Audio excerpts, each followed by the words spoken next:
turma, sejam bem-vindos, né? Vamos iniciar nossa aula de matemática, onde nós estaremos trabalhando o conteúdo do Teorema de Pitágoras, um conteúdo novo para vocês. E eu espero que através dessa videoaula vocês possam compreender todos os conceitos, né, as ideias iniciais referente a esse conteúdo. Na nossa primeira aula, o nosso objetivo é identificar o triângulo retângulo com a igualdade da soma das áreas sobre os lados menores, que a gente chama de catetos, com a área sobre o lado maior, que é a hipotenusa. Não se preocupem que esses conceitos vocês irão conhecer bem ao longo da nossa aula. Então vamos fazer algumas reflexões no primeiro momento, né, que vocês vão, depois de analisar cada item, vocês vão pausar esse vídeo e vão registrar esses conceitos nessas reflexões no caderno de vocês. Que reflexões são essas? Primeiro, que é ângulo? Qual a característica fundamental de um triângulo retângulo?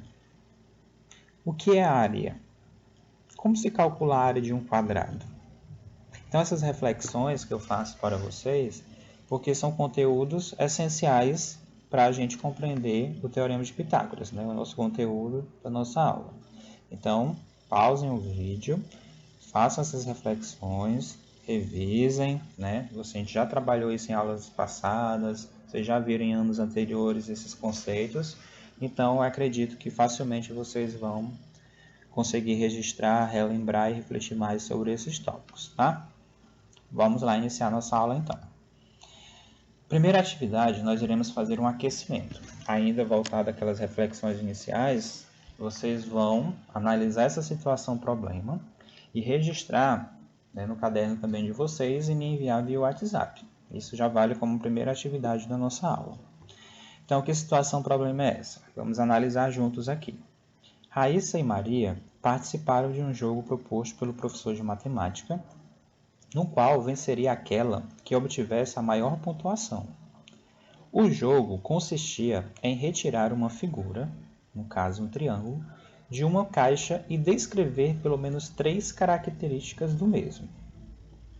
O critério de distribuição de pontos foi o seguinte: para cada acerto, a jogadora ganhará 5 pontos. Para cada erro, a jogadora perderá 3 pontos. Então, não esqueçam. Para cada acerto, 5 pontos. Para cada erro, perderá 3 pontos. Raíssa, né, foi a primeira a retirar uma figura da caixa e ela retirou o seguinte triângulo da caixa e suas afirmações foram as seguintes. Primeira afirmação: o triângulo ABC é um triângulo isósceles. O triângulo ABC é um triângulo obtusângulo. Essa foi a segunda afirmação dela. E a terceira afirmação foi que o ângulo destacado mede 145 graus. E aí? Acertou? Errou? Não esqueçam, cada acerto vale 5 pontos, cada erro ela perde 3 pontos. Por sua vez, Maria retirou o seguinte triângulo e suas afirmações foram as seguintes. Primeira afirmação: o triângulo DEF é um triângulo isósceles. O triângulo DF é um triângulo retângulo. Essa foi a segunda afirmação da Maria. E a terceira afirmação da Maria foi: o triângulo DFE mede 60 graus. E aí? Qual a quantidade de pontos de cada uma? Houve vencedora nesse jogo? Então, são esses 2 questionamentos que vocês irão responder no caderno, fazer o registro fotográfico e me enviar via WhatsApp. Tá certo? Eu aguardo essa como a nossa primeira atividade da aula de hoje, uma atividade de aquecimento, para ver se a gente realmente recorda alguns conceitos importantes. Vamos lá. O Teorema de Pitágoras. Vamos recordar algumas características do triângulo retângulo. Para quem não conhece ainda, né, vou apresentar, e para quem já estudou algo a respeito, vai relembrar mais um pouquinho. Então, a primeira informação que a gente tem de um triângulo retângulo, que ele é aquele que tem um ângulo reto. Um ângulo reto que a gente já sabe muito bem que mede 90 graus. Vou colocar aqui uma ilustração para ficar mais fácil de vocês compreenderem. Então, aqui o nosso triângulo retângulo, um ângulo de 90 graus. E outra característica importante desse triângulo é que o lado oposto ao ângulo reto chama-se hipotenusa. Então, vocês podem observar aí na figura que o lado oposto ao ângulo reto, ele se chama hipotenusa. E os lados que formam o ângulo reto chamam-se catetos, que são os dois lados menores. Então, os dois lados, né, os dois segmentos que formam, que se cruzam perpendicularmente, eles formam um ângulo reto e esses dois lados são chamados de catetos. Então, vamos lá, ver se a gente conseguiu compreender. Lado AB, cateto, lado AC, cateto. E o lado BC, lado maior, lado oposto ao ângulo reto, denominamos de hipotenusa. Mão na massa, explorando áreas e triângulos retângulos. Então, o que é que nós iremos fazer agora? Agora a gente vai fazer uma atividade prática para a gente conhecer mais o triângulo retângulo e conhecer a relação do Teorema de Pitágoras, que é o nosso objetivo aqui, tá? Então, para a gente realizar essa atividade, a gente vai precisar de alguns materiais que vocês vão providenciar, que são papel ou papelão. Se vocês tiverem um papelão, é melhor para ser utilizado, mas caso não tenham, vocês podem utilizar folhas de papel. Régua, tesoura, lápis de cor ou canetinha, se vocês tiverem, e o caderno para fazer alguns registros também. Então, vamos lá. Inicialmente, vocês vão desenhar um triângulo retângulo no papelão, se vocês não tiverem o papelão numa folha em branca, com as seguintes medidas. Cateto medindo 15 e cateto medindo 20, ou seja, dois lados menores, medindo 15 e 20, e o lado maior do triângulo retângulo medindo 25, ou seja, a hipotenusa. Tá? Então, esse é o primeiro passo dessa atividade que vocês devem fazer. Vão desenhar esse triângulo retângulo. Ok? Desenhado, vamos lá para o segundo passo. Feito o desenho, agora vocês vão recortar o mesmo. Então, peguem a tesoura e façam o recorte desse desenho. Após recortar o triângulo, vocês irão desenhar e recortar também quadrados com as mesmas medidas dos três lados do triângulo. Professor, como é que eu vou fazer isso? Simples. Vocês têm as medidas dos três lados. Lado 15, lado 20, lado 25.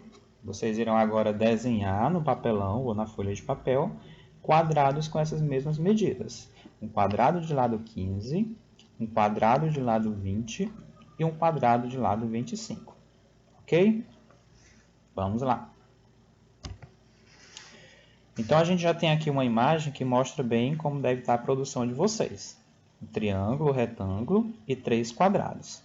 Eu vou pedir que vocês façam um colorido em cada polígono desse, porque vai ficar mais fácil a gente compreender, né, ter essa ideia da relação que a gente vai ver posteriormente. Então, se for possível, né, com lápis de cor, pincéis, canetinhas, enfim, que vocês tiverem disponível aí, façam colorido, lembrando que cada figura é de uma cor diferente.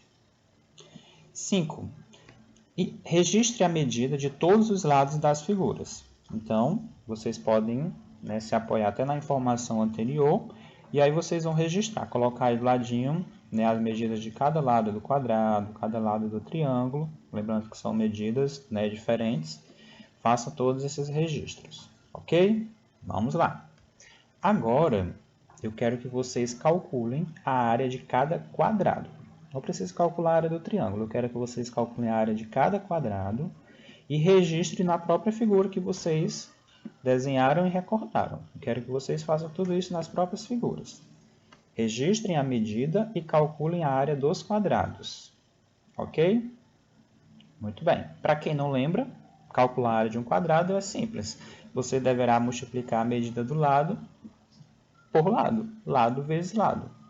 Então, se um quadrado desse tivesse, por exemplo, 3 centímetros, vocês multiplicam 3 vezes 3. E aí a gente já tem o valor da área. Então, façam isso com as medidas dos quadrados que vocês têm aí, que vocês produziram. Tá? Feita essa atividade, eu trago um questionamento que vocês vão registrar no caderno de vocês e irão refletir através da produção de vocês. Tá? Comparando a área do quadrado de maior lado com a soma das demais áreas dos quadrados menores, qual conclusão chegamos? E aí, é essa atividade que eu quero que vocês também registrem no caderno e me enviem via WhatsApp. Comparando a área do quadrado maior, então calculou a área do quadrado maior, qual foi a medida? Certo. E qual é a medida da soma das demais áreas, dos dois quadrados menores? Se você somar as duas áreas dos quadrados menores e comparar com o quadrado maior, qual conclusão chegamos? Isso mesmo. Anotem tudo aí e me enviem que eu estou no aguardo. Vê aí quais foram as conclusões de vocês, tá? Eu trago aqui um exemplo de outro triângulo, né, que ele é bem comum para trabalhar o Teorema de Pitágoras, e é igual que vocês acabaram de produzir, só que aqui eu coloquei outros valores para que vocês cheguem à própria conclusão de vocês a partir do que vocês produziram. Mas nesse exemplo aqui, a gente tem os dois lados menores medindo 3 e 4, ou seja, os catetos medem 3 e 4 centímetros, e a hipotenusa, que é o lado oposto ao ângulo reto, mede 5 centímetros. Então, eu calculei a área dos dois quadrados menores. Então, a área do quadrado menor de lado 3, 3 vezes 3, 9. A área do outro quadrado menor, 4, 4 vezes 4, 16. E a área do quadrado maior, 5, 5 vezes 5, 25. E aí, qual a conclusão que a gente pode chegar? É a mesma relação que vocês fizeram na produção de vocês. Vamos ver qual é a conclusão que a gente chega a partir desses dados. Aqui a gente tem um triângulo, né, de medidas A, B e C. E qual é a conclusão que a gente chega a partir de todas as atividades, todos esses exemplos até agora? Se um triângulo retângulo tem hipotenusa de medida A e catetos de medidas B e C, então vale a seguinte relação. A ao quadrado é igual a B ao quadrado mais C ao quadrado. O que é que representa essas letras? É o que a gente acabou de ver. A, medida da hipotenusa, então hipotenusa ao quadrado é igual à soma dos catetos ao quadrado. Será que essa relação é válida mesmo? Vamos voltar aqui no exemplo anterior. Então, o que é que a gente tem aqui? Se a hipotenusa é igual a 25, essa área, esse valor da hipotenusa, é igual à soma dos dois catetos, a área dos dois catetos, 9 mais 16, 25. Então, relação válida. Então, como a gente pode ver, hipotenusa ao quadrado é igual à soma dos catetos ao quadrado. De fato, os dois catetos, 3 e 4 ao quadrado, dava 25, que é igual ao valor da hipotenusa ao quadrado, 25. Então, a gente conclui que essa relação é válida e essa relação é o que a gente chama de Teorema de Pitágoras, que a gente vai trabalhar bastante ao longo das próximas aulas. Então, façam essa relação também, em relação ao que vocês produziram aí, o triângulo que vocês produziram, e com certeza vai ser válido essa mesma situação, tá? Então, vamos lá. Para a gente saber mais, eu trago aqui algumas sugestões de materiais para vocês. Então, inicialmente, eu deixo aqui na descrição do vídeo um link de um vídeo do YouTube, o Barato de Pitágoras, que é um vídeo também bastante interessante, que traz um pouquinho sobre o surgimento, né, algumas relações que existem. Então, não deixem de ver esse vídeo, o Barato de Pitágoras. Também solicito que vocês façam a leitura da página 198 à página 201 do livro didático de vocês, A Conquista da Matemática. E deixo também aqui na descrição do vídeo o link de uma música, né, o Teorema de Pitágoras, que vai deixar esse conhecimento, essas informações que eu passei para vocês através de música. Então, vai facilitar a compreensão de vocês a respeito de tudo isso, tá? Então, não deixem de acessar esses 3 materiais que eu estou sugerindo para vocês. E para a gente finalizar, a gente só vai verificar aqui se o nosso objetivo foi atingido. Que no nosso objetivo, relembrando, era identificar o triângulo retângulo com a igualdade da soma das áreas sobre os lados menores, que eram os catetos, com a área sobre o lado maior. Então, a gente fez essa relação, identificamos que existia sim uma igualdade, que a soma dos catetos ao quadrado é igual à hipotenusa ao quadrado. Então, eu acredito que o nosso objetivo, através dos exemplos, através da atividade prática que vocês realizaram aí em casa, com certeza esse objetivo, né, a gente conseguiu concretizá-lo, a gente conseguiu atingi-lo, tá? Então, eu continuo trabalhando aqui de casa, tirando todas as dúvidas que surgirem, me enviem perguntas, pesquisem também, né? A gente tem aí uma Rede Mundial de Computadores. Disponível aí para vocês pesquisarem todas as informações necessárias, existem muitos vídeos explicativos. Então, desejo para vocês bons estudos e até a próxima aula.